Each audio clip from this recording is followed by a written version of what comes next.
బిడ్డ బడుగు బలహీన వర్గాల దైవం స్వర్గీయ శ్రీ శ్రీ శ్రీ నందమూరి తారక రామారావు గారి తెలుగుని మద్రాసి నుంచి తెలుగుడు అని చెప్పి చెప్పించినటువంటి ఘనత ఒక అన్న ఎన్టీఆర్. తెలుగుదేశం పార్టీ 9 నెలలలోపే పార్టీ పెట్టి నందమూరి తారక రామారావు గారు అధికారంలోకి వచ్చి గిన్నిస్ బుక్ రికార్డ్ ఎక్కినటువంటి ఘనత తెలుగుదేశం పార్టీ అన్న ఎన్టీఆర్. శ్యామ్ కుమార్ అటువంటి మహానుభావుడి విగ్రహాలు కర్నూలు జిల్లాలో నేను జిల్లా అధ్యక్షుడిగా ఉన్నాను. అన్ని నియోజకవర్గానికి అన్న అయి చెప్పాడు.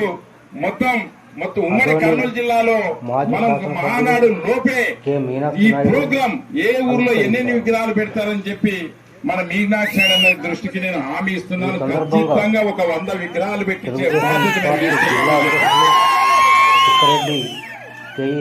ఎందుకంటే ఆయన అన్ని పనులు చేశాడు. మహిళలకి ఆస్తిలో వాటా ఇచ్చాడు. 2 రూపాయల కిలో బియ్యం.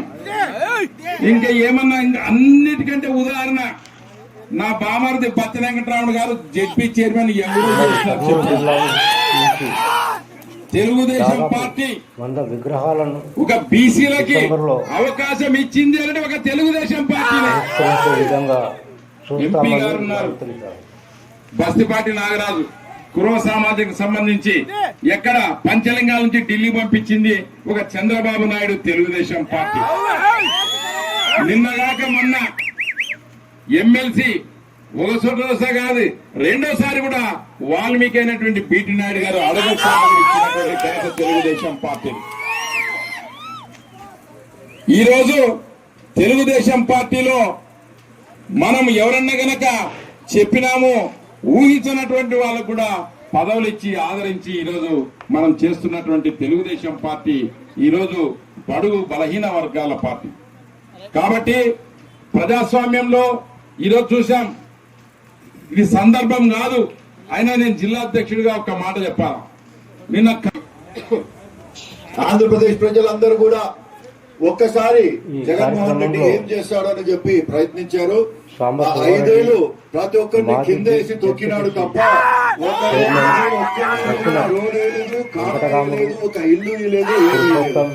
అందుకోసమే మీ అందరికి తెలిసినట్ల పోయిన గవర్నమెంట్ లో అంటే 14 నుంచి 19 దాకా మనము మన పెరవలి గ్రామంలో ప్రతి ఒక్క సందు కూడా అప్పుడు వేయడం జరిగింది.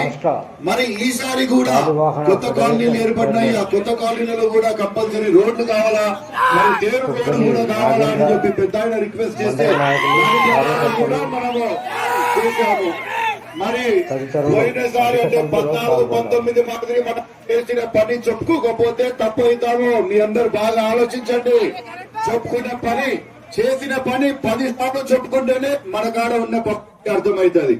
అందుకని దయచేసి పెద్ద ఆయన చేసిన పని ప్రతి ఒక్క ఊర్లో ప్రతి ఒక్క వాడలో మనం చెప్పుకోవాలా. చంద్రబాబు నాయుడు గారి ఆధ్వర్యంలోనే మన ఊర్లు బాగుపడతాయి, నీళ్లు వస్తాయి, ప్రాజెక్టులు వస్తాయి, రోడ్లు వస్తాయి. ఈ రోజే మనం టమాటో ప్రాసెసింగ్ యూనిట్ కూడా మనం ఈ రోజు 11 కోట్లు పెట్టి ఓపెన్ చేయడం జరిగింది. మరి టాటా వాళ్ళు మన కాడకు వస్తున్నారు. 2000 కోట్లు పెట్టి ప్రాజెక్టు వస్తుంది మన కాడ. అప్పుడు ఎంతమంది అయితే యువత ఉన్నారో ప్రతి ఒక్కరికి కూడా ఉద్యోగం అవకాశం కలుగుతుంది అని చెప్పి సభాపూర్వకంగా ఈరోజు చెప్తున్నారు. మరి సమయం తక్కువ ఉంది. మీరు దయచేసి మా పెద్దలు పూజ్యులు ఎప్పుడు కూడా ఆయనని